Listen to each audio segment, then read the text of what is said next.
بسم اللہ الرحمن الرحیم ان الحمد للہ نحمده ونستعینه ونستغفره ونعوذ باللہ من شرور انفسنا ومن سیئات اعمالنا من يهدي الله فلا مضل له ومن يضلل فلا هادي له واشهد ان لا الہ الا اللہ وحدہ لا شریک له واشهد ان محمدا عبده ورسوله وبعد فإن خیر الحدیث کتاب اللہ وخیر الحدی حدی محمد صلی اللہ علیہ وسلم وشر الامور محدثاتها وكل محدثة بدعة وكل بدعة ضلالة وكل ضلالة في النار وقال عز وجل في القرآن المجيد اعوذ بالله من الشيطان الرجيم بسم الله الرحمن الرحيم يا ايها الذين آمنوا اتقوا الله حق تقاته ولا تموتن الا وانتم مسلمون وقال يا ايها الناس اتقوا ربكم الذي خلق من نفس واحدة وخلق منها زوجها بث منهما رجالا كثيرا ونساء واتقوا الله الذي تسالون به والارحام ان الله كان عليكم رقيبا یا ایھا الذین آمنوا اتقوا اللہ وقولوا قولا سدیدا یصلح لکم اعمالکم ویغفر لکم ذنوبکم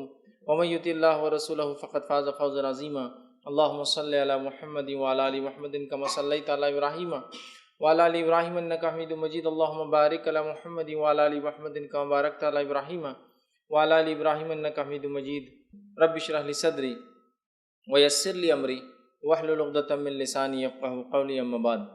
تمام تعریفیں اس اللہ عز و جل کے لیے لائق اور زیبا ہے جو تمام جہانوں کا بنانے والا اور اسے پالنے والا ہے، اور درود و سلام اس کے آخری نبی محمد صلی اللہ علیہ وسلم پر۔ الحمدللہ ہم تمام یہیں اس ہفتے واری درس قرآن کے لیے جمع ہوئے ہیں۔ انشاءاللہ عزیز اس مختصر سے وقت میں آپ تمام کے سامنے ایک ایسے عنوان پر روشنی ڈالنے کی کوشش کروں گا، وہ ایک ایسی چیز ہے جس سے ہم اپنے عام زندگی میں روز دو چار ہوتے ہیں، لیکن ہوتا یہ ہے کہ جب اس بات کو ہم سمجھ نہیں پاتے کہ یہ چیز ہمارے ساتھ کیوں ہو رہی ہے تو بہت ساری بار ہم جو غلط نتیجوں پر پہنچ جاتے ہیں، اور غلط کبھی کبھار جو نتیجوں پر پہنچنے کے بعد غلط فیصلے لے لیتے ہیں، اور وہ ہے ایک انسان کا، ایک مومن کا، ایک مسلمان کا آزمایا جانا۔ آزمائشوں کے تعلق سے ہمارے پاس جو ہے بڑی افراط و تفریط، غلط فہمی کی جو امت مسلمہ شکار ہے۔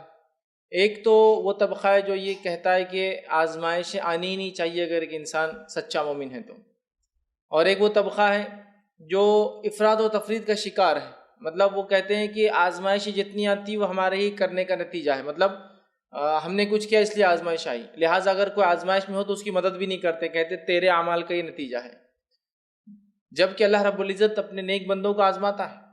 بہت ساری بار آزمائش کے معاملے میں، مصیبتوں میں مبتلا ہونے کے معاملے میں، پریشانی اور مشکلوں میں پڑ جانے کے معاملے میں امت مسلمہ چونکہ اس کا صحیح عقیدہ نہیں جانتی کہ کیا کس وجہ سے یہ ہوتا ہے، نتیجتاً وہ ایسے فیصلے لے لیتے ہیں یا ایسے اعمال کر لیتے ہیں یا ایسی حرکات اور سکنات کر لیتے ہیں جس کے نتیجے میں وہ خود بھی بعد میں اپنی زندگی میں پریشان ہوتے ہیں اور دوسروں کو پریشان کرتے ہیں۔ تو یہ بات بڑی اہم اور ضروری ہے کہ آزمائش کیوں آتی ہے اس بات کو ہم سمجھیں، یہ بات بہت ضروری ہے کہ آزماتا اللہ کیوں ہے مومن بندے کو، وہ بات ہم سمجھیں۔ یہ بات ہمارے لیے بے انتہا ضروری ہے کہ آزمائش اور عذاب میں فرق کو ہم سمجھیں۔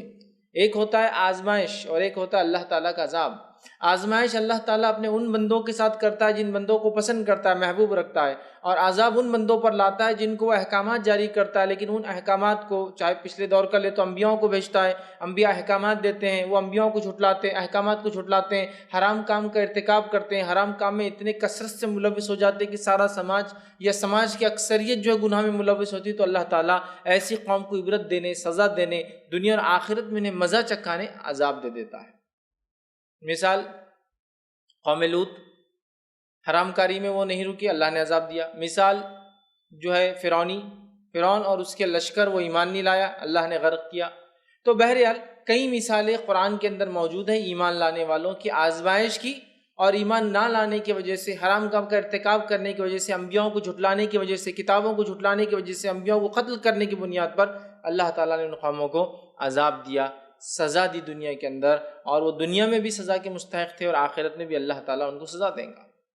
تو یہ بات بڑی اہم ہے، یاد رکھیے آزمائش، اس بات کو سمجھنا، اور یہ بات ہم جان لیں۔ جب اکثر ہوتا ہے آزمائش ایک مومن پر آتی ہے تو ہم سمجھتے ہیں یہ آزمائش نہیں ہے، بلکہ یہ جو ہے جس کو ہم کہیں گے ایمان لانے کی وجہ سے آزمائش نہیں، بلکہ وہ سوچتے ہیں کہ ہم نے ایمان شاید نہیں لایا، یا نہ لاتے تو شاید اس آزمائش سے ہم بچ جاتے، مطلب کہ میں مسلمان ہوں نا اس لیے تکلیف آ رہی ہے، کاش کہ میں ایسا نہ ہوتا، مطلب، یا پھر وہ یہ سوچنے لگ جاتے ہیں کہ شاید اس کے ایمان میں کوئی کمزوری ہے، دوسرے لوگ، ارے شاید اس کے ایمان میں کمزوری اس لیے آزمایا جا رہا ہے، شاید اس کے ایمان میں کمزوری اس لیے جو اس کے ساتھ فلاں فلاں چیزیں ہو رہی ہے، جبکہ ہم اس بات کو نہیں سمجھ پاتے کہ آزمائش اور ایمان کا بڑا گہرا تعلق ہے. یاد رکھیے، بڑا گہرا تعلق، اتنا گہرا تعلق کہ ایک ہوتا ہے تو دوسرا فوراً آ جاتا ہے. انبیاء کی زندگی واقعات. تو سب سے پہلے ہم اس بات کو سمجھ لیں، کیونکہ بہت ساری بار جب تکلیفیں آتی ہیں، مصیبت آتی ہے، پریشانی آتی ہے، آزمائش آتی ہے، تو بہت سارے لوگ ڈپریس ہو جا رہے ہیں، غلط فیصلے لے رہے ہیں، حتیٰ کہ اس حد تک فیصلے لے رہے ہیں کہ لوگ اپنی جان لے رہے ہیں. وہ سمجھ رہے ہیں کہ جو ہے یہ ہمارے لیے برداشت کے باہر ہے. یہ میں مسلمانوں کی بات کہہ رہا ہوں، اس لیے کہ ہمارا خطاب ابھی انسانیت سے یا غیر مسلموں سے نہیں ہے. ٹھیک ہے، مطلب سب سے نہیں ہے، مطلب سارے انسانوں سے نہیں ہے، غیر مسلم مسلمانوں سے ہے. تو مسلمان ایسے ڈیسیجنز لے رہے ہیں کہ میں مر جاتا ہوں. سمجھ رہا؟ مطلب آزمائش آئی تو اس کے اندر صبر کرنا چھوڑ کر قدم یہ لیا جا رہا ہے کہ شاید فلاں فلاں، یا دوسرا آدمی کہہ رہا ہے تمہارے ایمان میں کمزوری دکھ رہی ہے اس لیے کہ تم پہ تکلیفیں آ رہی. دیکھو میں تو کتنا اچھا ہے، میں تو پہلے ہی بولا تھا آپ کو ایمانداری مت رکھو بزنس میں اس لیے کہ مشکل ہوتی. دیکھو میں تو کتنا خوش ہوں آج ایماندار نہیں رہ کے اور آپ نے ایمانداری اختیار کی، اور اس پہ کوئی آزمائش آ گئی چونکہ اس نے ایمانداری کی بات کی، اور پھر جو ہے وہ انسان جو ہے پریشان ہو جاتا ہے. تو اس بات کو سب سے پہلے جو ہم جان لیں، اس بات کو ہم لوگ گرا باندھ لیں کہ اللہ تعالیٰ انہی کو آزماتا ہے جن سے محبت کرتا ہے. اللہ تعالیٰ انہی کو آزماتا ہے جن سے وہ محبت کرتا ہے. یاد رکھیں. آئیے اس کی مثالیں میں جو دو حدیثیں آپ کے سامنے رکھتا ہوں. جامع ترمذی کی روایت ہے، نبی اکرم صلی اللہ علیہ وسلم فرماتے ہیں، کہتے ہیں ان اللہ تعالیٰ اذا احب قوما ابتلاهم، جب اللہ تعالیٰ کسی قوم سے محبت کرتا ہے تو اس کو مبتلا کر دیتا ہے. ابتلاهم، ان کو آزمائش میں ڈال دیتا ہے. جب اللہ تعالیٰ کسی قوم سے محبت کرتا ہے تو اسے آزمائش میں ڈال دیتا ہے. اس کو یوں سمجھ سکتے ہیں آپ کہ ایک انسان کو اگر کامیاب ہونا ہے تو امتحان سے گزرنا پڑے گا. اگر امتحان سے گزر کے اپنے آپ کو ثابت کرتا ہے تو وہ کامیاب انسان کہلاتا ہے. ایک نوجوان، ایک طالب علم، ایک اسٹوڈنٹ ہے، بغیر ایگزامینیشن کے اس اسٹوڈنٹ کو آپ کامیاب کیسے کہیں گے؟ بتائیے. امتحان سے گزرتا ہے، آزمائشوں سے گزرتا ہے، تکلیفوں سے گزرتا ہے. جب امتحان، آزمائش، تکلیفوں سے گزرتا ہے، جب اس کے لیے نتیجہ آتا ہے. اچھا یاد رکھیے. اور جو اس سے گزرتا نہیں اس کے لیے کوئی نتیجہ بھی نہیں ہوتا ہے. تو تکلیف سے گزرنا، آزمائش سے گزرنا، یاد رکھیے ہر کامیابی، ہر فتح کے دروازے کو کھولتی ہے. انسان کی پیدائش آپ دیکھ لیجئے کتنی تکلیف والی ہے. اس کی پیدائش تکلیف اس کی ماں کے لیے ہے نا، اس کی پرورش کی تکلیف، جس کے نتیجے میں والدین پھر بدلا پاتے ہیں. تو دنیا کے اندر کوئی بھی کامیابی، کوئی بھی فتح یاد رکھیے آزمائش کے بغیر نہیں. جنگ بدر ہوئی، مسلمانوں کے لیے کڑی آزمائش، جان و مال تو داؤ پہ لگا تھا. اب جس بستی میں وہ آ کر رہے تھے وہ بستی بھی داؤ پر لگی ہوئی تھی، ہے نا. جنگ بدر ہو رہی ہے، مسلمانوں کو مکہ میں تکلیف ہوئی، اپنی بستی، گھر بار، مال و دولت چھوڑ کر آئے. اب مدینے میں آنے کے بعد پھر ایک خطرہ کہ وہ جنگ کریں گے، اگر جنگ ہار جاتے تو مدینہ ہاتھ سے چلا جائے گا، ہے نا. تو آپ دیکھ رہے ہیں آزمائش. تو آزمائش یاد رکھیے کسی بھی کامیابی اور فتح کے دروازے کو اگر کھولنا ہے تو آزمائش اس کی پہلی سٹیپ ہے. بغیر آزمائش کے یاد رکھیے کوئی فتح، کوئی کامیابی نہ کسی کو نصیب ہوئی ہے نہ نصیب ہوں گی، یاد رکھیے مستقبل میں. اور اگر آپ اور میں آزمائے جاتے تو یہ بات بھی ہم ذہن میں رکھیے، ہم پہلے نہیں ہیں جو آزمائے گئے اور نہ ہی ہم آخری جو آزمائے جائیں گے. ہم سے پہلے لوگ آزمائے گئے، ہم آزمائے جائیں گے، اور ہمارے بعد آنے والے ایمان والے سارے کے سارے آزمائے جائیں گے. یاد رکھیے بہت ساری بار مسلمانوں کو کافروں کا آزمائش میں مبتلا نہ ہونا بڑا پریشان کر دیتا. ارے ہم ایمان لائے اور غربت کی زندگی گزارے، اور وہ دیکھو وہ تو مال میں بڑھتا جا رہا ہے، دولت میں بڑھتا جا رہا ہے، اولاد میں بڑھتا جا رہا ہے. تو یاد رکھیے وہ ایمان نہیں لایا تو اس کے لیے یہ جنت ہے. دنیا کافروں کے لیے جنت ہے اور مومنوں کے لیے حدیث میں آتا ہے قید خانہ ہے نا. اس لیے کہ یہاں ان کو بہت سارے لمیٹیشنز ہیں، یہ مت کھاؤ، یہ مت کرو، یہ مت کماؤ، ایسا مت کرو، ایسا بہت سارے لمیٹیشن، حرام حلال کی تمیز ہے کافروں کے لیے. تو کافر کے لیے جو ہے دنیا یہ جنت کے مانند ہے، اور مومنوں کے لیے یاد رکھیے قید خانہ ہے قسم کا. مومنوں کی آزادی جنت کے اندر ہے، یاد رکھیے. تو بہت سی بار کافروں کی کامیابی ہمیں پریشان کر دیتی ہے، جبکہ نبی اکرم صلی اللہ علیہ وسلم کیا فرمایا؟ جب اللہ تعالیٰ کسی قوم سے محبت کرتا ہے تو اسے آزماتا ہے، اسے مصیبت میں ڈالتا ہے. دوسری بخاری کی روایت میں نبی اکرم صلی اللہ علیہ وسلم فرماتے اور کہتے ہیں من یرید اللہ بہ خیرا یصب منہ، جب اللہ تعالیٰ کسی کے لیے خیر چاہتا ہے تو اس کو مصیبت دے دیتا ہے. جب اللہ تعالیٰ کسی کے لیے خیر چاہتا ہے تو اس کو مصیبت دے دیتا ہے. مصیبت دیتا ہے، اس مصیبت میں وہ آدمی صبر کرتا ہے، مصیبت میں وہ صبر کرتا ہے جیسا صبر کرنے کا حق ہے، تو اللہ رب العزت اس کو بدلے میں خیر عطا فرماتا ہے. یصب من، اس کو مصیبت میں ڈال دیتا ہے. کس کو؟ جس کو خیر دینا چاہتا ہے. آزمائش کسی کرتا ہے؟ جس کو پسند کرتا ہے. اب اگر کوئی مومن بندہ آزمایا جا رہا ہے ایمان کی وجہ سے اور وہ یہ ڈیسیجن لے کہ میں سوسائڈ کر لیتا ہوں، اس کا مطلب اس نے آزمائش کو سمجھا نہیں، جس کے نتیجے میں اسے کیا لگ رہا ہے کہ مصیبتیں میرے برداشت کے باہر ہے۔ اور یاد رکھیے اللہ تعالیٰ جب کسی مومن بندے کو مصیبت دیتا ہے تو اتنی ہی مصیبت دیتا ہے جتنی وہ برداشت کر سکتا ہے۔ ایک انسان جب دوسرے انسان کو آزماتا ہے تو اتنا ہی آزماتا ہے جو اس کی برداشت کے لمٹ ہے۔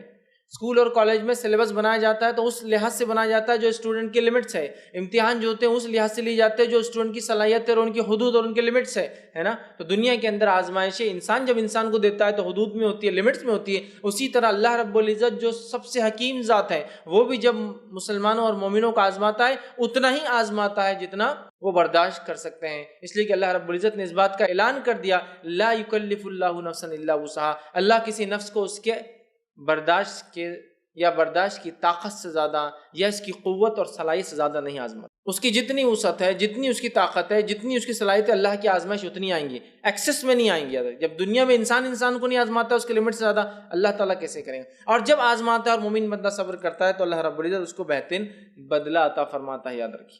آئیے آگے سنیے، حدیث کے اندر جو الفاظ آتے ہیں، صحیح مسلم کی روایت ہے، نبی اکرم صلی اللہ علیہ وسلم فرماتے ہیں مومن کا معاملہ عجیب ہے۔ آپ صحابہ کے ساتھ بیٹھے تھے، آپ نے کہا مومن کا معاملہ عجیب ہے۔ صحابہ نے کہا کیسے عجیب ہے؟ آپ صلی اللہ علیہ وسلم فرمایا، کہا اگر اسے اللہ آسانی دیتا ہے تو یہ شکر ادا کرتا ہے اور یہ اس کے لیے خیر ہے، اور اگر اللہ اس کو آزمائش میں ڈالتا ہے تو یہ صبر کرتا ہے، یہ اس کے لیے خیر ہے، اور یہ معاملہ مومن کے علاوہ کسی کا نہیں۔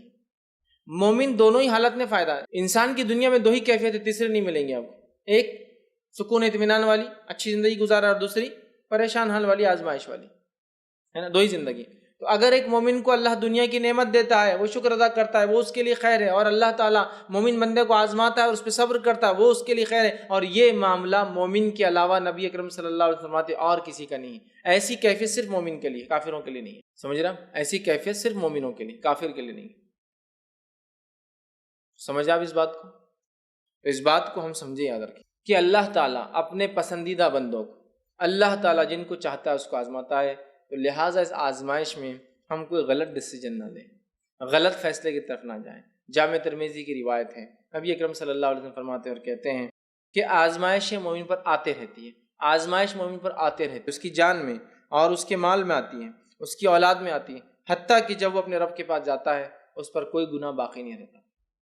آزمائش مومن پر آتی ہے، اس کی جان میں، مال میں، اولاد پر اتنی آتی ہے کہ جب اللہ کے پاس جاتا ہے اس پہ کوئی گناہ ہی باقی نہیں رہتا۔ تو آزمائش ایک طرح سے گناہ کے معافی کی وجہ ہے، آزمائش ایک طرح سے جس کو ہم کہیں گے سنس کے ایکسپیشن، جس کو کہیں گے گناہوں کے اپنے سے دور ہٹانے کی ایک وجہ ہے، جس سے ہمارے گناہ معاف ہو جاتے ہیں۔ ہم نہیں سمجھ پا رہے اس کو۔ میں غریب ہوں، میں پریشان ہوں، اولاد بیمار ہے، میں پریشان ہوں۔ پریشان ہونا انسانی فطرت ہے، لیکن اس کے لیے شرعی حدود اور لمٹس ہے۔ یہ پریشانی کی آہو بکا، جزا اور فضا، سمجھ رہا، رونا دھونا کی بات ہمارے ساتھ ہی ہو رہا ہے، ٹھیک ہے۔ اسی طرح جو جزا اور فضا ہمارے ساتھ ہی ہونا تھا کہ ہم ہی ملے تھے کہ اللہ تعالیٰ کو دل تو چاہتا ہے خودکشی کر لینا اس بری حالت اور اس بری زندگی کے معاملے میں۔ آپ اندازہ لگائیں ایمان والے کیسے کیسے آزمائے گئے، کس طرح سے آزمائے گئے اور کتنے سالوں تک آزمائے گئے۔ ان واقعات تو قرآن میں آپ پڑھ لیجئے، پتہ چلے کتنے سالوں تک، بلکہ صدیوں تک لوگوں کو اللہ نے آزمایا۔ اس لیے کہ جس کو پسند کرتا آزماتا ہے، جس سے گناہ معاف کرنا چاہتا ہے اس کو آزماتا ہے، اور جس کے ساتھ خیر کا معاملہ کرنا چاہتا ہے اس کو آزماتا ہے مصیبت دے کر۔ اس چیز کو ہم سمجھ نہیں پا رہے۔ تو اب اگر میں غریب ہوں تو بھی خوش رہیے، یہ کہ آزمائش اللہ تعالیٰ اس کا بدلہ دیں گے۔ اگر میں مالدار ہوں تو بھی خوش رہیے، چونکہ کبھی کبھی مالداری بہت ساری مصیبتیں لاتی ہے، تو بھی اس کا حق ادا کیجیے اور خوش رہیے کہ اللہ نے مجھے دیا۔ اگر میں رنگ میں کم ہوں تو بھی خوش رہیے کہ اللہ نے مجھے جیسا بنایا سب سے۔ اگر میں زیادہ ہوں تو تکبر میں مت جائیے، اس کو بھی اپنے لمٹ میں لائیے، اس لیے یہ بھی میرے لیے خیر۔ سمجھا؟ کوئی تکلیف مجھے پہنچ رہی ہے تو بھی اللہ کی طرف جو ہے صبر کا معاملہ رکھیے کہ اللہ اس پر میں صبر کرتا ہوں، اور اس کو ہٹانے کی کوشش کیجیے اس تکلیف کو۔ سمجھ رہے بات کو؟ تو ہر حالت میں اپنے آپ کو اطمینان میں رکھیے، خوش رہیے کہ اللہ تعالیٰ نے مجھے جیسا رکھا سب سے اچھا رکھا ہے۔ تو پھر شکر کا مادہ جاگیں گا، صبر ہمارے اندر آئیں گا، آزمائشوں میں کھڑے اتریں گے، اور جب ہمارے رب سے ملیں گے ان آزمائشوں کے بدلے ہمارے گناہ ہمارا رب معاف کر چکا ہوں۔ اس بات کو سمجھنا آج کی جدید دنیا میں، اس جس کو کہیں گے سوشل نیٹ ورکنگ کی اور تیز رفتار سے بڑھنے والی دنیا میں، معلوم کتنے تیز رفتار سے دنیا آج بڑھ رہی ہے؟ اتنے تیز رفتار سے آج دنیا بڑھ رہی ہے کہ سن 2000 سے پہلے دنیا میں جتنی نالج اور جتنا ڈیٹا تھا، سن 2000 سے لے کر 16 سال میں اس سے ڈبل نالج دنیا نے پیدا کیا ہے، صرف 16 سال میں۔ اور ہر روز ہم کئی صدیوں کا ڈیٹا روز پیدا کر رہے ہیں. تو یہ ایک نالج ایکسپلوژن ہے اندر کی. ہو کیا رہا ہے؟ وہاں کی ایک چیز آ گئی، ارے کتنے مالدار لوگ کتنی اچھی گاڑیوں میں گھوم رہے، کیسے رہ رہے، دیکھو ہمارے ساتھ یہ ہونا تھا، ارے دیکھو ان کے بچے نے یہ کر لیا. مطلب ہر چیز کو دیکھ کر ہو رہے. آپ آزمائشوں کو، مصیبتوں کو، پریشانیوں کو جو رب دے رہا ہے اس کو ویسے جھیلنے کی کوشش نہیں کرے. جبکہ اللہ تعالیٰ نے جو ہے جتنے اس کے نیک بندے تھے ان کو بہت آزمایا اندر کی، بہت زیادہ. نیک بندے سب سے زیادہ اللہ کے آزمائے جاتے ہیں. آئیے اس تعلق سے جو ہے ایک روایت آپ کے سامنے رکھتا ہوں جو ابن ماجہ کی ہے. نبی اکرم صلی اللہ علیہ وسلم فرماتے اور کہتے ہیں سب سے زیادہ جو انسانوں میں آزمائے جاتے ہیں وہ انبیاء ہے، پھر علماء حق ہے. سب سے زیادہ جو انسانوں میں اللہ آزماتا ہے وہ انبیاء ہے، پھر علماء حق ہے، پھر صالحین ہیں. ان میں سے کچھ کے جسم پر کیڑے پڑ گئے اور اس کی وجہ سے وہ مر گئے. کچھ کے جسم پر کیڑے پڑ گئے جس کی وجہ سے وہ مر گئے. اگر آج کسی انسان کو دیندار اس کے آنکھ میں کیڑے پڑ جائے، اللہ رحم کرے، تو ہم کیا بولیں گے؟ ہاں بہت بڑا تھا، گناہ گار ہوں گا اس لیے ایسا ہوا. ہم آزمائش اور عذاب یا سزا کا فرق نہیں سمجھ پاتے. دین پر چلنے کی بنیاد پہ جو تکلیفیں آتی وہ آزمائش، اور دین کو چھوڑنے کی بنیاد پہ جو مصیبتیں پریشانی آتی وہ سزا ہوتی ہے. تو کچھ ایسے تھے جس میں کیڑے پڑ گئے اور وہ مر گئے اس وجہ سے. پھر آگے آپ نے فرمایا کچھ کو اللہ نے جو ہے غربت سے آزمایا کہ انہیں پہننے کو کچھ نہیں تھا سوائے ایک ٹاٹ کے. ٹاٹ سمجھتے نا؟ تھیلا. جن کو پہننے کو کچھ نہیں تھا سوائے ٹاٹ کے. اور ٹاٹ میں سمجھتا ہوں اس زمانے میں بھی اور آج بھی سب سے سستی چیزیں جو خریدی جا سکتی ہے. آج بھی ٹاٹ کا تھیلا 5 روپے میں آتا ہے، لیکن اتنا بڑا ہوتا ہے کبھی 10-20 روپے کا لے لے تو آپ پورا کپڑا آنکھ ڈھانک سکتے ہیں، لیکن کوئی اس کو پہنتا نہیں ہے اندر کی، ہے نا. تو سوائے ٹاٹ کے اتنے غریب تھے کہ کچھ نہیں تھا سوائے ٹاٹ پہنتے تھے. سمجھ رہے؟ لیکن وہ اس آزمائش میں اتنے خوش تھے جتنے تم سکون میں بھی خوش نہیں رہتے ہو. لیکن چونکہ وہ جانتے تھے یہ ان کے رب کی طرف سے آزمائش ہے، وہ اتنے سیٹسفائیڈ تھے، وہ اتنے خوش تھے جتنے آپ سے فرما رہے تم جو سکون میں بھی نہیں خوش ہوتے ہو، تمہارے سکون کے مقابلے میں وہ زیادہ خوش تھے. آج ہمارا حال کیا ہے؟ صحابہ کی زندگی دیکھ لیجیے آپ. کھانے کو نہیں ہے، پہننے کو نہیں ہے، 3 سال کے بائیکاٹ ہو رہے ہیں. بائیکاٹ کی کیفیت یہ ہے کہ اس بائیکاٹ کے اندر صحابہ کہتے کھانے کچھ نہیں تھا. کبھی کبھار کوئی کچھ رشتہ دار دوست احباب کہیں سے لا کر ڈال دیتے تو اتنا کھانے کو مل جاتا ہے نا. پھر وہ بائیکاٹ کے اندر یہ ہو رہا ہے کہ کھانے کو جب نہیں ہوتا تو پتے جلاتے. پتا سیدھا تو انسان نہیں کھا، سوکھے پتے ہوتے ہیں، پتا جلا کے راکھ کھایا کرتے تھے پانی کے ساتھ. چمڑے جلا کے راکھ، وہ چمڑے کی راکھ کھایا کرتے اور پانی پیا کرتے تھے. صحابہ کے اقوال موجود ہیں. آزمائیں گے، کبھی نہیں بولے کہ اچھے خاصے تھے اب ایمان لائے تو دیکھو کیا مصیبت آ گئی کہ جانوروں کا پتا ہم کھا رہے ہیں جلا کر. وہ بھی پتا آپ کچا نہیں کھا سکتا انسان، بہت مشکل ہوتی ہے. اللہ نے اس کے دانتوں میں وہ صلاحیت نہیں دیا کہ اس کو کھائے، اور ہضم کرنے کے لیے وہ صلاحیت نہیں ہوتی. اور اس پر کھجور کا پتا ہو تو پھر ناممکن ہے کہ انسان کے لیے تو جلا لو تو راکھ کم از کم پیٹ کو بھر تو دیتی ہے. سمجھ رہے آپ؟ تو ایسے آزمائیں گے. لیکن کبھی بھی انہوں نے آزمائش میں یہ اظہار نہیں کیا کہ ہمارے ساتھ یہ ہو رہا ہے. میں یہ بات کیوں کہہ رہا ہوں؟ آج اللہ نے ہمیں لاکھ نعمت دینے کے بعد بھی جو ہماری کیفیت ہے نا، یہ بہت خطرناک کیفیت ہے. ایک مرتبہ ایک شیخ کو کسی نے کال کیا اور کال کر کے سوال کیا. وہ افریقہ کے ایک ایسے علاقے سے کال کر رہا تھا جہاں بہت غربت ہے، بہت غربت ہے. ٹھیک، اسے کسی طرح سے جو اس نے بات کرنے کی کوشش کی اور یہ سوال اپنا جو ہے فون کے ذریعے رکھا. سوال اس کا یہ تھا، اور سائل نے یہ سوال کیا اس شیخ سے جس سے بات کر رہا تھا رمضان سے متعلق، اور سوال کیا اللہ تعالیٰ میری سحری کو قبول کرے گا جبکہ میں اس میں کچھ بھی نہیں کھاتا ہوں؟ سمجھ رہے ہیں؟ یا میرے روزے کو قبول کریں گا جبکہ میں اس میں کچھ نہیں کھاتا ہوں، نہ سحر میں کچھ کھاتا ہوں نہ افطار میں کچھ کھاتا ہوں. مطلب سحر کب شروع ہوتی ہے اور افطار کب ختم ہوتی ہے؟ ہم کو کھانے کو نہیں ہے تو نہ شروعات میں کچھ ہے نہ کھانے. روزے کو توڑتے ہیں نا، مطلب افطار کرتے ہیں، روزے کو توڑنا ہے، تو میں وہ نہیں کر پاتا ہوں. تو کیا اللہ ہمارے روزے قبول کریں گا؟ کس غربت کا عالم ہے، نہ سحر میں کھانے کچھ ہے تو پتہ نہیں روزہ کب چالو ہو رہا ہے، مطلب روزہ ہی ہے، اور نہ افطار میں کچھ کھانے کو. تو پوچھ رہے کہ اللہ ہمارا روزہ قبول کریں گا؟ نہ سحر کرتے ہیں نہ افطار کرتے ہیں. تو ایسے بھی لوگ ہیں، لیکن ہم کو وہ لوگ نظر نہیں آتے. وہ لوگ نظر آئے تو ان پہ اللہ کا عذاب ہے، اس لیے ویسے ہے. وہ ہم آزمائش والی کیفیت بھول گئے. اور یاد رکھیں جب کوئی قوم آزمائش سے گزرنا نہیں چاہتی تو پھر اس کا زوال شروع ہو جاتا ہے. اس کا زوال شروع ہو جاتا ہے، چونکہ وہ قوم جو آزمائش نہیں گزرنا چاہتی وہ ساری دنیا کے لیے ایک آسان چیز بن جاتی معلوم. اور جب جو قوم آزمائشوں سے گزر کر نکلتی ہے اس قوم سے دنیا ڈرتی ہے. سمجھ رہے بات؟ تو یہ بات بڑی اہم ہے. اللہ کی ناشکری ہم چھوڑیں اور آزمائشیں مصیبتیں تکلیفیں جو ہم کو آتی ہے ان آزمائشوں مصیبتوں اور تکلیف میں اللہ سے دعا مانگے اور جو ہے وہاں وہ کرے جو ہمیں کرنے کا حق یاد رکھیے، وہ نہیں جو آج کل ہم کر رہے ہیں یاد رکھیے۔ تو یہ بڑی اہم چیز تھی، اس بات کو ہم سمجھیں۔ تو اللہ تعالیٰ نیک اور صالحین کو، صلحاء کو، انبیاء کو، نیک لوگوں کو آزماتا ہے، کسی کو قید کے ذریعے آزماتا ہے، کسی کو بھوک کے ذریعے آزماتا ہے نا، کسی کو اولاد کے ذریعے آزماتا ہے، کسی کو علاقے اور ماحول کے ذریعے آزماتا ہے نا، کسی کو بیماریوں کے ذریعے آزماتا ہے، کسی کو دنیاوی نعمتوں کے زوال، مطلب پہلے تھی اور اب چلی گئی یا تھی نہیں، کمی سے آزماتا ہے، کچھ بھی ہو سکتا، کسی کو ڈسیبلٹی جسمانی کمزوریوں سے آزماتا ہے، ہاتھ پیر آنکھ ناک کان عقل کا چلے جانا ڈسیبلٹی، اس سے آزماتا ہے، کسی کو فتنے اور فساد والے علاقوں میں جو ہے پیدا کر کے یا وہاں بھیج کر آزماتا ہے نا۔ تو اللہ تعالیٰ مختلف لوگوں کو مختلف طریقوں سے آزماتا تھا، آزما رہا ہے اور آزماتا رہیں گا، اس لیے کہ اسی ٹیسٹ سے پاس ہو کر ہم کھرے اترنے والے ہیں، اور اللہ تعالیٰ دیکھنا چاہیں گا کہ میرے مومن بندے نے جب دعویٰ کیا ایمان کا تو کیا یہ کھرا اترتا ہے اپنے دعوے پر یا یہ صرف لفظی دعویٰ ہے اس کا۔ اس بات کو ہم جو ہے بہت اچھے سے سمجھے یاد رکھیں۔ تو مصیبتیں تکلیفیں یہ اللہ کی طرف سے ہوتی ہیں، اللہ ان کو آزماتا ہے جن کو پسند کرتا ہے۔ اللہ تعالیٰ نے پچھلی قوموں کو آزمایا، آزمائش کے دور سے ابھی قومیں گزر رہی ہیں، اور آنے والے دور میں بھی اللہ لوگوں کو قیامت تک آزماتا رہے گا۔ قرآن کا اگر مطالعہ کرے، ایوب علیہ السلام کا واقعہ لے، بیماری کے اعتبار سے بیماری میں وہ کیسے آزمائیں گے، لیکن کبھی بھی بیماری میں آزمائش میں انہوں نے اللہ کی ناشکری نہیں کی، سمجھ رہا، اللہ کی ناشکری نہیں کی۔ حال کا میں ایک واقعہ بتاتا ہوں، اللہ ان پر رحم کرے، ان کی مغفرت کرے، وہ انتقال کر گئے۔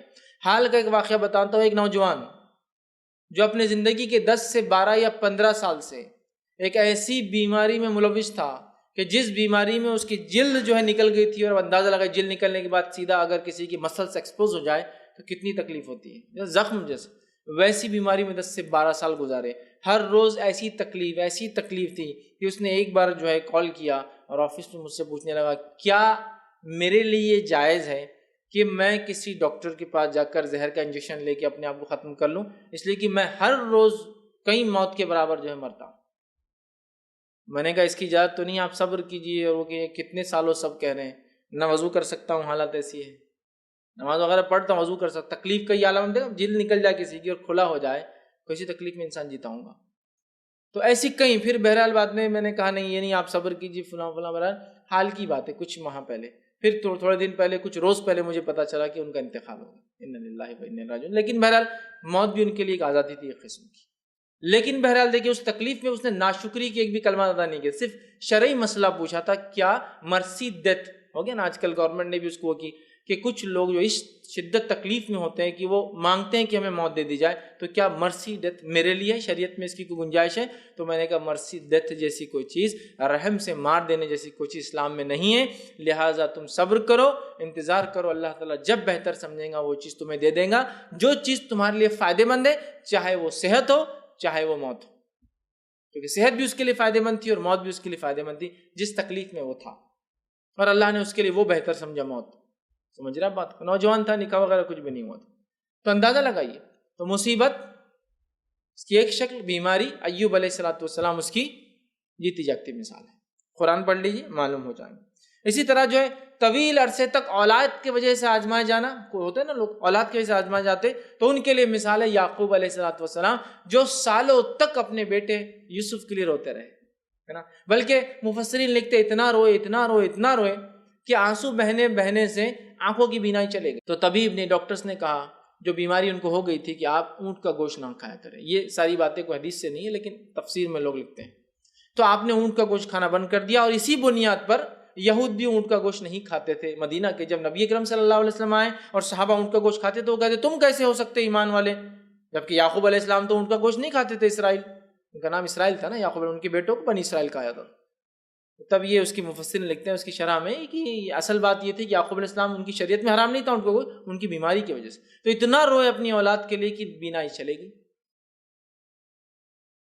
مطلب بیٹے سے آزمائے گئے نا، ہوتا ہے نا کچھ لوگوں کے بچے ہیں لیکن ایک طرح سے جیلوں میں قید ہیں، تو بھی دور ہے ان سے۔ کچھ ہے پتہ نہیں زندہ ہے نہیں ہے، کہیں گھروں سے گم گئے اور چلے گئے، پتہ نہیں کہاں چلے گئے، ملتے نہیں ہیں۔ یعقوب علیہ السلام جیتی جاگتی مثالیں اولاد کی تکلیف سے آزمائے گئے، ٹھیک۔ اسی طرح اگر آپ لے لیں قید کا معاملہ، جیلوں میں ڈال دیے گئے، تو یوسف علیہ السلام بغیر کسی جرم اور کرائم کے، without any reason, without any جس کو ہم کہیں گے کوئی کرائم، جیل کے اندر ڈال دیے گئے، صرف اپنے آپ کو اچھائی پہ قائم رکھنے کے لیے آپ جیل میں گئے۔ اسی لیے جیل میں ہر جانے والا برا انسان نہیں ہوتا۔ بہت سے لوگ ہوتے ہیں نا جیل سے گزرے بچے بولتے ہیں برے لوگ کرتے، نہیں بولنا چاہیے، چونکہ جیل میں ایک تو برا بھی جاتا ہے اور سب سے اچھے بھی جیل میں جاتے ہیں۔ اس کے لیے تاریخ ہمارے پاس گواہ ہے۔ یوسف علیہ السلام گئے جیل کے اندر، اور کئی لوگوں کو، انبیاؤں کو بنی اسرائیل کے جیل میں ڈالا گیا۔ قرآن میں بہرحال واقعات نہیں، لیکن آپ اگر بائبل کا مطالعہ کریں تو ملتا ہے، قیدوں میں رہے، جیلوں میں رہے۔ تو بہرحال تو جیل میں ڈالا گیا، تو یوسف علیہ السلام مثال ہے۔ آپ نے کوئی جزا اور فضا، میرے ساتھ ہی ہونا تھا کیا مشکل کی میری زندگی ہے، چھوٹا تھا تو بھائیوں نے کنویں میں پھینک دیا، کنویں سے کسی نے نکالا تو مارکیٹ نے فروخت کر دیا، مارکیٹ میں بکتا ہوں تو عزیز مصر خریدتا ہے، وہاں رہ کر اس کے لیے خدمت کرتا ہوں تو اس کی عورت مجھ سے بری نظر ڈالتی ہے، اس سے بچنا چاہتا ہوں تو اللہ میں جیل میں آ گیا۔ مطلب آپ دیکھیے لائف بچپن سے لے کر پوری جوانی تک کہاں گزر رہی ہے، لوگوں کی سازشوں کے اندر، لوگوں کا جانی نقصان، مطلب زندگی سے آپ کو محروم کر دینے کی کوششوں کے اندر، اس کے بعد غلاموں کے جیسا منڈیوں میں بکنے کے اندر، اس کے بعد جس کے گھر میں آ کے خدمت کرتے ہیں اس کی عورت بری نظر ڈالتی ہے اس پہ، اس سے بچنے جاتے ہیں تو جیل میں چلے جا رہے ہیں۔ کوئی جزا فضا نہیں، کوئی آہ بکا نہیں، جو ہے اللہ کی طرف سے، ٹھیک۔ اسی طرح اگر دیکھیں سختیاں جو بادشاہ اور سلاطین اپنی قوموں پر، لوگوں پر ڈالتے ہیں، تو موسیٰ علیہ السلام کو لے لیجیے کہ ان کے اوپر اور ان کی قوم پر کس قسم سے فرعونیوں نے شدت کے ساتھ تکلیف پہنچائی۔ ہوتا ہے نا آج بھی دنیا میں ایسے کئی علاقے ہیں جہاں مسلمانوں پہ ظلم ہو رہا ہے، ایمان والوں پہ ظلم ہو رہا ہے۔ بنی اسرائیل ان کے لیے مثال ہے کہ جب وہ ایمان لائے موسیٰ علیہ السلام پر، یا جب انہوں نے جو ہے آزادی اپنی مانگی، فرعونیوں نے کیا ظلم کیا ان پر، غلامی میں ان کو رکھا، ان کے بیٹوں کو ذبح کر دیتے تھے، کتنی سخت آزمائشوں سے گزرے ہیں۔ سمجھ رہے ہیں بات کو؟ تو اس بات کو سمجھنے کی ضرورت ہے۔ یاد رہے خود نبی اکرم صلی اللہ علیہ وسلم کی زندگی لے لیجیے، 40 سالہ زندگی کس انداز سے گزری ہے۔ سہولت اور چیزوں کی کمی ایک الگ چیز ہے، لیکن اس کے علاوہ 40 سالہ زندگی ایک اطمینانی زندگی تھی آپ صلی اللہ علیہ وسلم کی۔ ایک طرح سے سہولتیں بہت کم تھی، چیزوں کی کمی ایک الگ چیز ہے، لیکن 40 سال کے بعد جب آپ پر وحی نازل ہوئی، آپ نے نبوت کا دعویٰ کیا، اس گھڑی سے لے کر جو تکلیفیں اور جو پریشانیاں آپ کو اٹھانا پڑی، جس کی کوئی انتہا نہیں، ایک نبی ہونے کے باوجود، اس مقام پر ہونے کے باوجود کوئی گالی دیتا ہے، آپ کو گالی دیں گے۔ کوئی راستے چلے تو کاہن کہتا ہے، کاہن، نجومی، جادوگر، ساحر کہتا ہے۔ کوئی انسان جو ہے آپ کو مجنون کہتا ہے، مجنون جس پہ جن سوار ہو، پاگل جو ہو جاتا ہے، تو کوئی مجنون کہتا ہے، تو کوئی جادوگر کہتا ہے، تو کوئی گالی دیتا ہے، تو کوئی کاہن کہتا ہے، ٹھیک ہے۔ اسی طرح کوئی ہے جو آپ کو شاعر کہتا ہے، ہاں یہ شاعری کرتا ہے جو کچھ پڑھتا ہے قرآن، نعوذ باللہ، تو کوئی شاعر کہتا ہے۔ اتنے الزامات آپ پر ایک کے بعد لگ رہے ہیں۔ کوئی یہ سمجھتا ہے کہ شاید کسی خوبصورت عورت کے لیے سب کرایا جا رہا ہے تو آفر دیے جا رہے ہیں۔ کوئی یہ سمجھتا ہے کہ شاید اس کو لالچ ہے کہ عرب کے بادشاہ بنے تو آفر دیا جاتا ہے، لیکن اس کے بعد بھی آپ دیکھیں جسمانی طور سے آپ کو تکلیف دی جاتی ہے۔ کوئی گلے میں کوئی چیز ڈال کے کھینچ لیتا ہے، تو کوئی لا کر اونٹ کی غلاظت، اس کی وجڑی جو ہوتی ہے نا، وہ غلاظت جس میں ہوتی ہے، لارج انٹسٹائن جس کو بولتے ہیں، وہ لا کے سر پہ رکھتا ہے، بہت وزنی ہوتی ہے، گندگی بھی ہے اس کے اندر، وزن بھی ہے اس کے اندر، کہ آپ سجدے سے اٹھ ہی نہیں پا رہے ہیں کیونکہ وہ پیٹھ پہ رکھ دیا کسی نے، سجدے کی حالت میں تھے، تو ایسے آزمائے جا رہے ہیں۔ لیکن اس کے بعد بھی آپ کوئی جزا اور فضا، کوئی آہ اور بکا، کوئی پریشانی نہیں دیکھتے ہیں، بلکہ اتنا سکون اطمینان جتنا اللہ ہم پر رحم کرے، ساری سہولت ہونے کے بعد اتنے سکون اطمینان میں نہیں ہم۔ کیا آج ہم اطمینان و سکون میں ہیں؟ یہ ہمارا دین کو چھوڑنے کا نتیجہ ہے، جو ہم پریشان ہیں۔ دین کو اختیار کرنے سے آزمائش آتی ہے، وہ بھی ہے، لیکن دین کو چھوڑنے کی وجہ سے پریشانیاں آتی ہیں اور مصیبتیں، وہ بھی ہے اپنی جگہ، اس کو بھی یاد رکھنا ہے، ٹھیک ہے۔ صحابہ کو لے لیجیے، اس کے بعد انبیاء کے واقعات ہو گئے، صحابہ کو لے لیجیے۔ صحابہ کیسی کیسی آزمائشوں سے گزرے، یاد رکھیں کس طرح سے آزمائے گئے۔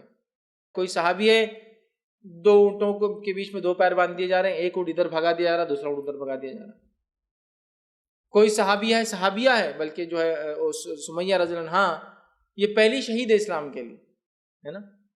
کسی کا پیر کھول کے جو ہے پیٹ کے اندر جو ہے برچھی، نیزہ، جو تلوار، جو بھی الفاظ بری نوکیلی چیز ڈال دی جا رہی، انسان مر جا رہا ہے۔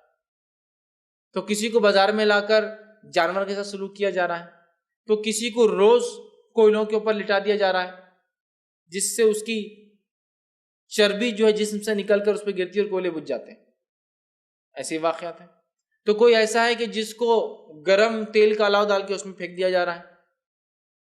پچھلا کھڑا ہے، پچھلا صحابی دیکھ رہا ہے کہ رضی اللہ عنہ کے آگے والا گر رہا ہے، وہ اندر گرتا ہے، ہڈیاں اور گوشت الگ ہو جاتا ہے تیل میں گرتے، کوئی فرق نہیں پڑتا، کوئی فرق نہیں پڑتا. تو کوئی راستے میں لا کر پھانسی دے دیا جا رہا ہے سب کے اعلان کر کے کہ یہ تھا جس نے ایمان لایا. ابھی بھی اگر چھوڑ دیتا ہے ایمان تو چھوڑ دیں گے، نہیں ایمان نہیں چھوڑ سکتا. کم از کم اتنا سوچ لے کہ محمد تو کوئی تکلیف پہنچ جائے تجھے خوشی ہو. تو کہا میں تو یہ بھی نہیں سوچتا کوئی کانٹا لگے اور میں سکون سے بیٹھا. اس کو پھانسی دے دی جاتی ہے.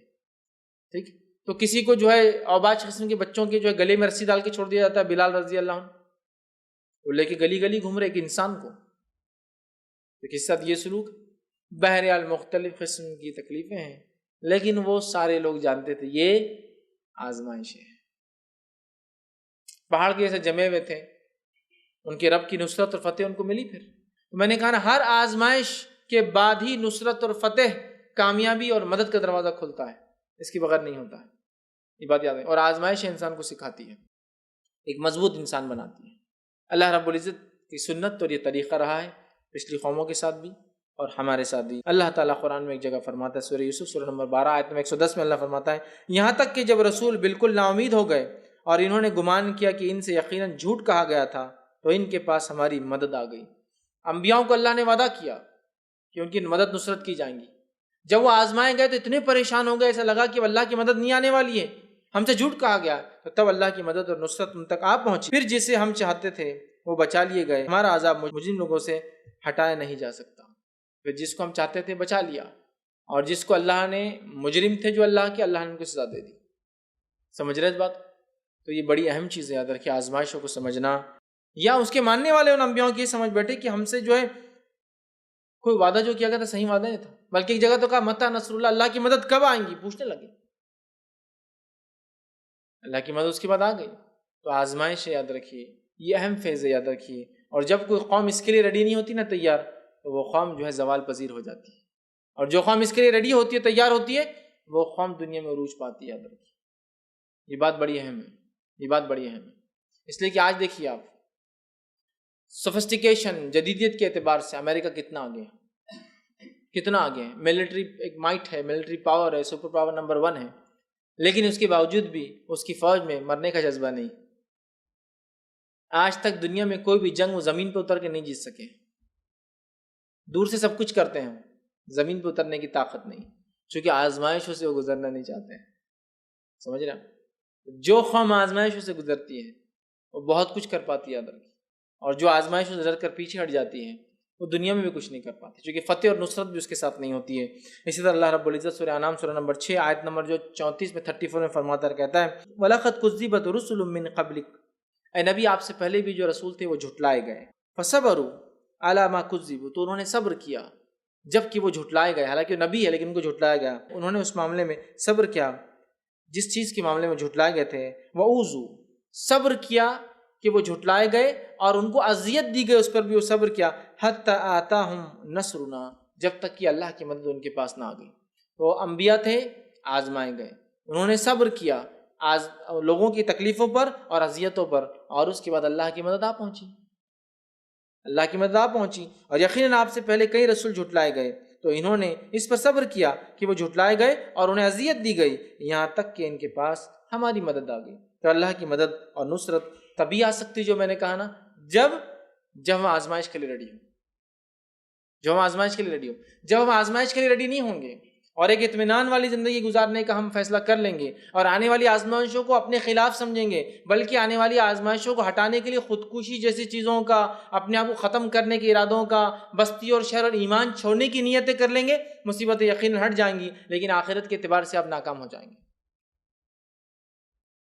مصیبتیں ہٹ جائیں گی لیکن آخرت کے اعتبار سے ہم ناکام ہو جائیں گے، یاد رکھیے. اور آج ہم میں سے اکثر یہی چاہتا ہے، سب سے عیش اور عشرت والی زندگی، بنا کسی تکلیف کے ایمان پر بھی چلے اور آخرت بھی مل جائے. حالات ایسے ہی ہے، یاد رکھیے، ہے نا. بہت سارے لوگ ہوتے ہیں دعا کرتے ہیں، اے اللہ اس مصیبت کو ہم سے ہٹا دے اور اس کے لیے ہمارے اندر ایسے ایسے لوگ پیدا کر جو اس مصیبت سے ہم کو دور لے جائے، ہے نا۔ مسلمان مصیبت زدہ ہے، پریشان حال ہے ممالک میں، دعا ہو رہی ہے اللہ پھر بھیج دے کوئی صلاح الدین ایوبی، ہے نا، لیکن میرے گھر میں نہیں پیدا ہونا، پڑوسی گھر میں پیدا ہونا، اس لیے کہ میں تکلیف نہیں اٹھا سکتا ہوں جو ان لوگوں نے اٹھائی۔ یہ ایک الگ چیز ہے۔ یہی حال ہے ہمارا آج، یہی حال ہے نہیں ہمارا آج، ٹھیک۔ یہ کام بہت غلط ہو رہا ہے، اس کے خلاف بولنا چاہیے۔ تم کیوں نہیں بولتے؟ نہیں میں نہیں بول سکتا، تم بولو۔ کیوں آپ کیوں نہیں بول سکتے؟ اس لیے کہ میں آزمائشوں میں نہیں مبتلا ہونا چاہتا۔ آپ بولیے، آپ دیکھ لیجیے، ہمارا حال یہی ہے نہیں؟ دین کے بنیاد پہ نہیں، ہم تو دنیا کی بنیاد پہ کوئی مصیبت لینا نہیں چاہتے۔ کوئی آدمی اگر گڑھے میں گرا ہوا، میں اس کو نہیں اٹھا سکتا ہوں، اس لیے نہیں کہ اس کی مدد نہیں، اس لیے کہ وہ گڑھے میں گرا ہوا، اس کے کپڑے گندے ہو گئے، اس کو نکالوں گا، میں گندا ہو جاؤں گا۔ چھوٹا سا ہم کو یہ کام بھی نہیں کرنا۔ باقی آزمائشیں اور مصیبتیں تو ایک بہت ہائر فیز ہے جو ایمان کی وجہ سے آتی ہے، جو لوور لیول پر آ سکتی ہے وہ بھی برداشت کرنے کو ہم تیار نہیں۔ بتائیے آپ، بوڑھے ماں باپ کو انسان چھوڑنا چاہتا ہے آج کے دور میں، اپنے گھر سے دور، ایک کوئی بوڑھا گھر میں، اولڈ ایج ہوم میں، کیوں؟ اس لیے کہ ان سے آنے والی آزمائش اور پریشانیوں کو ہم نہیں اٹھانا چاہتے ہیں، ہے نہیں؟ اولاد ہماری بگڑتے جا رہی ہے، کیوں؟ ان کی تربیت ہم کرنا نہیں چاہتے ہیں۔ ماحول ہمارا خراب ہوتا جا رہا ہے، کیوں؟ ہم اپنی اصلاح نہیں کرنا چاہتے، کیونکہ میں شروع ہوں گا تو لوگ مجھے یہ بولیں گے، وہ بولیں گے، وہ بولیں گے، یہ ہوں گا، وہ ہوں گا، ایسا ہوں گا، ویسا ہوں گا، جان دو اور چھوڑ دو۔ تو ہم تو لیسٹ لیول میں کوئی مصیبت اٹھانے کو تیار نہیں، ہائیسٹ لیول تو اس کا چھوڑ دیجیے۔ صحابہ کی زندگی نمونہ ہمارے لیے یاد رکھیے، اصحاب رسول کی زندگیاں، اس کے علاوہ سلف صالحین کی زندگیاں، علماء حق کی زندگیاں، اور ان سے اوپر آپ جاتے جائیے، انبیاء اور رسول کی زندگیاں، یہ ہمارے لیے نمونہ ہے۔ نمونہ ہے نہیں؟ نمونہ ہے، نمونہ ہے، یاد رکھیے، نمونہ ہے یہ۔ عیسیٰ علیہ السلام کی مثال لے لیجیے آپ، جب آپ آئے اور یہود جو مسلمان تھے، اصل انہوں نے اپنا نام مسلمان پسند نہیں کیا اور یہود پسند کیا۔ یہود جو مسلمان تھے اس وقت کے، انہوں نے شرک اور کفر کو اختیار کر لیا تھا۔ عیسیٰ علیہ السلام آئے اور انہوں نے تعلیمات کو پاک کر دیا، توریت کی تعلیمات کو جو کرپٹ اور انہوں نے بگاڑ دیا تھا، اس میں تحریف کی تھی، اس میں وضاح کیا تھا، اپنے طرف سے باتیں من گھڑت ڈال دی تھی۔ عیسیٰ علیہ السلام نے آ کے جب پول کھولی، ایک طرح سے وضاحت کی، تحریف کو الگ کر دیا، حق کو الگ کر دیا، توحید کو واضح کر دیا، تو پوری کی پوری یہودیت ان کے پیچھے پڑ گئی۔ مسلمانوں میں ایک نبی آیا، یہودی مسلمان تھے اس زمانے کے، ان میں ایک نبی آتا ہے، حق بات کہتا ہے، تو وہ قوم کس طرح سے تکلیف دیتی ہے عیسیٰ علیہ السلام کو، صرف کس وجہ سے؟ کیا وہ نہیں پہچانتے تھے عیسیٰ علیہ السلام نبی حق ہے؟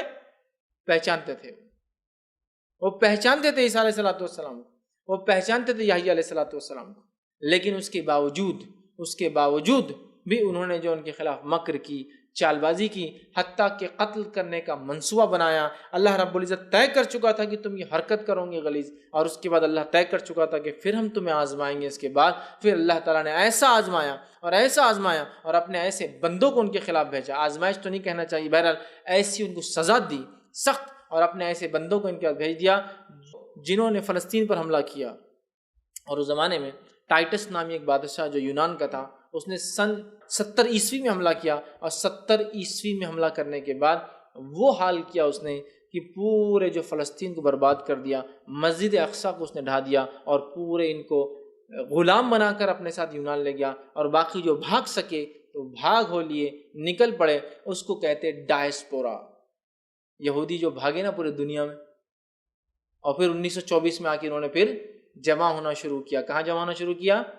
فلسطین کے اندر واپس، جس کو وہ اسرائیل بنانا چاہتے ہیں۔ یہ جب کی بات ہے، تو اللہ وعدہ کر چکا تھا ان سے، تم یہ حرکت کرو گے، ہم اپنے لڑاکے بندے، سورہ بنی اسرائیل کی ابتدا پڑھ لیجیے، ساری تفصیلات مل جائیں، ہم نے لڑاکے بندے تمہارے خلاف بھیجیں گے، وہ ایسا گھسیں گے تمہارے گھروں کے اندر گھس جائیں گے، اور دشمن ایسا اٹیک کریں گا کہ تمہارے گھر بھی سیف نہیں رہیں گے۔ ہوا، لیکن اس کے بعد بھی اس قوم نے توبہ نہیں کی۔ پھر ان کو ایک اور موقع دیا گیا نبی اکرم صلی اللہ علیہ وسلم کی جو ہے بعثت کے بعد، پھر توبہ کر لو، پھر موقع ہے، پھر نبی حق آ گئے، اور اس نبی کی وضاحت بھی تمہاری کتاب، ان کی کتاب موجود تھی۔ عیسیٰ علیہ السلام کی جیسے تھی، وہ جانتے تھے یہ بھی نبی حق ہے، اس نبی پہ ایک وحی اتریں گی، وہ ایک کلام، ایک کتاب لائیں گا، اس کی ایک شریعت ہوں گی اپنی، سب جانتے تھے، کیونکہ موسیٰ علیہ السلام وعدہ کر چکے تھے۔ توریت کے کچھ نسخوں میں ابھی بھی وہ باتیں باقی تھی کہ ایک نبی آئیں گا جو مجھ سے ہوں گا، مجھ جیسا ہوں گا۔ موسیٰ علیہ السلام کہہ رہے مجھ جیسا ایک نبی ہوں گا۔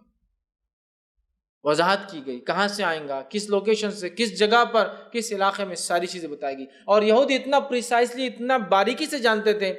اس کے تعلق سے ایک صحابی رسول فرماتے ہیں، اور وہ کہتے ہیں کہ زید بن ثابت رضی اللہ عنہ فرماتے ہیں کہ جب میں چھوٹا تھا تو مدینے میں یہودی کچھ جو ہے نبی کی ایک آنے کی بشارت دیا کرتے تھے، تو میں جب وہاں سے گزر رہا تھا ایک مرتبہ تو ایک شخص نے کہا کہ اتنے دن سے آ کے تم واضح نصیحت کو، عرب تھا وہ، یہودی آ کے ان کو واز کرتے تھے، اتنے دن سے بولتے ہو کب آئیں گا آخر؟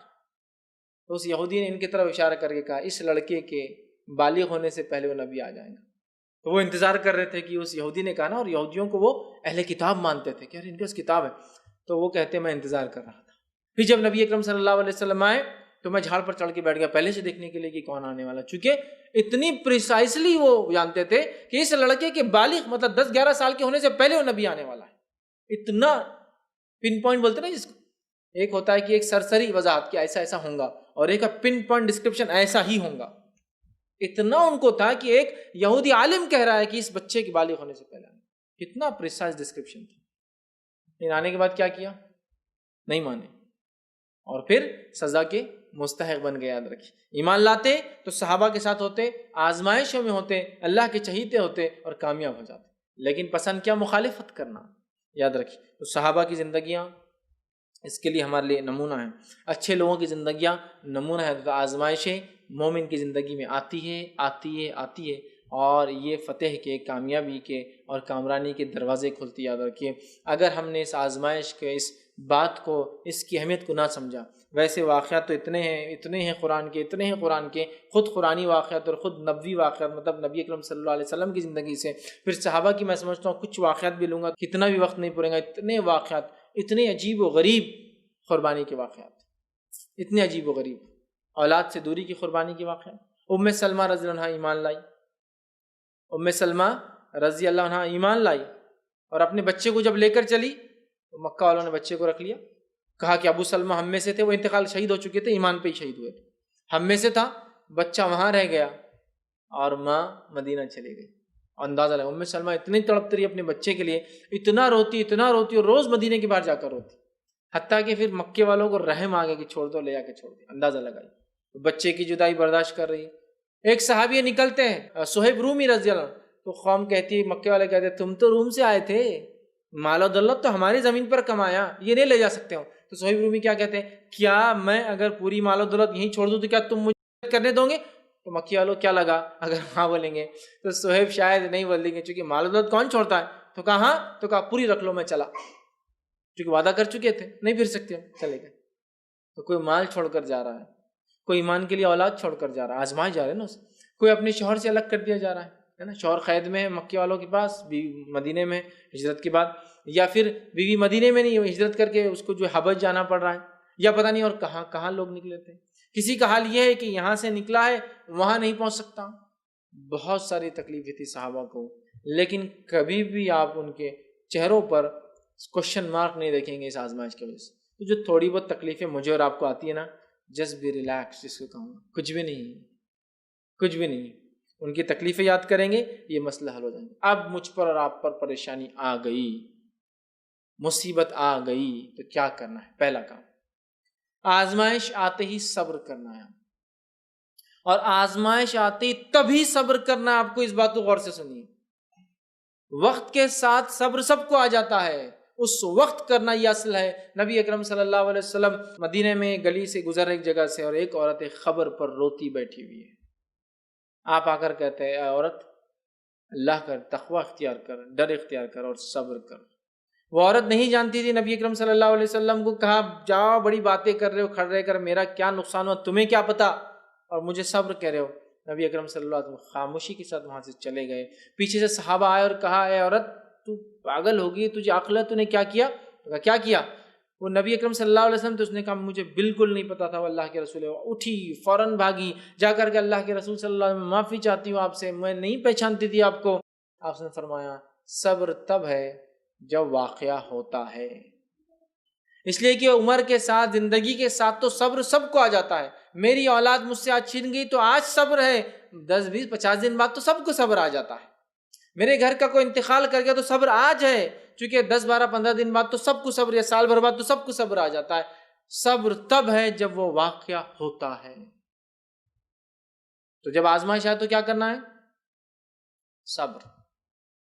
صبر، یہ سب سے اہم چیزیں یاد رکھیں، ٹھیک ہے۔ دوسرا، اللہ سے مدد طلب کرنا ہے دعاؤں کے ذریعے، اللہ سے مدد طلب کرنا ہے دعاؤں کے ذریعے کہ یہ مصیبت آئی ہے اللہ اس کو ہم سے دور کر، یہ جو پریشانی آئی اس کو دور کر، اس آزمائش میں ہم کو کھرا اتار، اس آزمائش کو دنیا اور آخرت میں میرے لیے فائدے کا ذریعہ بنا اور کامیابی کا ذریعہ بنا۔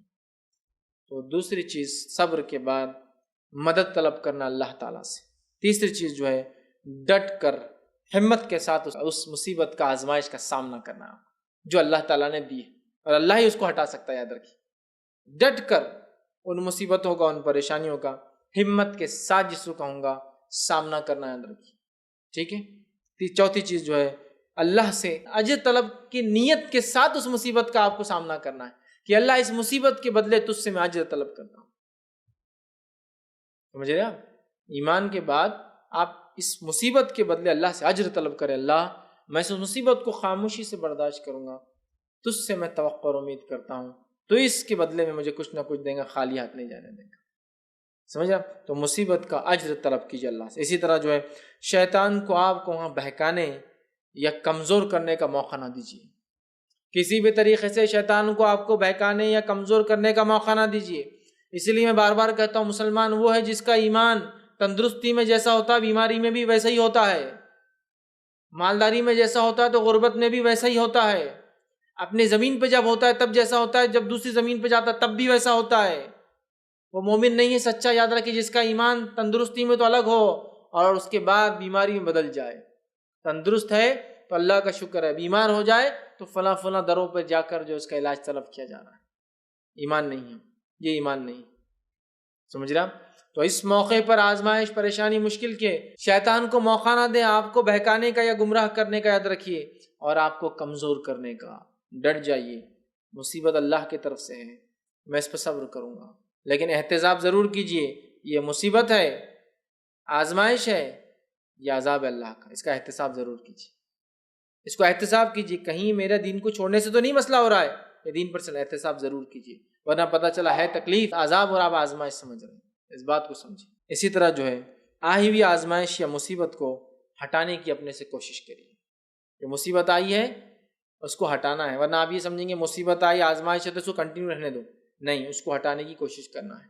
نبی اکرم صلی اللہ علیہ وسلم صحابہ مصیبتیں آئی، آزمائشیں آئی، لیکن انہوں نے حتی الامکان کوشش کی اس کو ہٹایا بھی جائے، جہاں صبر کیا اللہ کی طرف سے اس کو مانا، وہیں ہٹانے کی بالکل کوشش کی، اللہ سے دعائیں کی اس کے خلاف کہ اللہ اسے ہم سے دور کر دے، ٹھیک ہے۔ اسی طرح جو آزمائش کے ہٹنے کے بعد اللہ کا شکر ادا کریں، آزمائش کے آپ سے ہٹنے کے بعد اللہ تعالیٰ کا شکر ادا کرے کہ اللہ تو نہیں آزمائش دی تھی اور تو نہیں اس کو ہم سے ہٹا دیا، اس کا شکر ادا کریں۔ اسی طرح جو ہے کسی کو ہم جو ہے آزمائش میں دیکھیں تو اس کی ضرور مدد کریں۔ بہت سے لوگ سوال کرتے ہیں زلزلہ آیا تو زلزلے میں متاثر لوگوں کیا مدد کرنا، چونکہ زلزلے عذاب ہے، کیا مدد کرنا چاہیے؟ زلزلے عذاب ہے، تو یاد رکھیں زلزلے جن کے لیے عذاب تھے وہ تو خود انتقال کر گئے، جو بچے ہیں اللہ نے چونکہ بچا لیا، مدد کرنا تو ہے آپ کو، یہ بھی تو آپ سوچیں، یہ بھی تو آپ سوچیں، مدد کرنا یاد رکھیں۔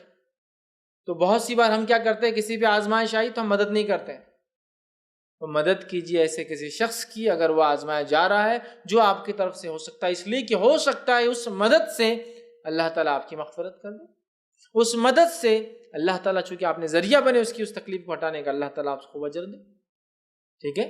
یہ ہر قسم سے ہو سکتا ہے، چھوٹے سے چھوٹے لیول سے لے کر بڑے سے بڑے لیول تک۔ ایک جانور کو پانی پلانا بھی اس میں شامل ہو سکتا ہے، ایک انسان کو راستے کو ادھر سے ادھر جو ہے کراس کرا دینا، راستہ پار کرا دینا بھی ہو سکتا ہے۔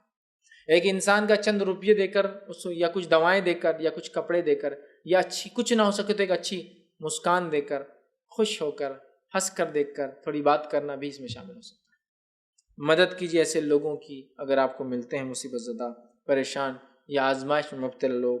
اسی طرح جو ہے مشکلوں سے ہی جو ہے گزر کر جو ہے انسان جو ہے کامیابی کے راستے تک پہنچتا ہے، یا اللہ تعالیٰ مشکلوں سے گزار کر ہی ایک مومن کے لیے کامیابی کی دروازے کھولتا ہے۔ لہٰذا اس مشکل اور مصیبت کو اللہ کی طرف سے آزمائش کو اپنے لیے ایک ٹیسٹ، امتحان سمجھے، اور اس امتحان کے نتیجے سے خوش ہوئیے کہ آج آزمائش ہے، آج رات ہے، تو رات کے بعد کیا آتا ہے؟ دن آنا ہی ہے، سمجھ رہے آپ؟ تو مصیبت کا آنا علامت ہے کہ راحت آپ سے قریب ہے، آسانی آپ سے قریب ہے، نصرت آپ سے قریب ہے، فتح آپ سے قریب، اللہ کی مدد اور کامیابی آپ سے قریب، نئے راستے آپ کے لیے کھلنے والے ہیں۔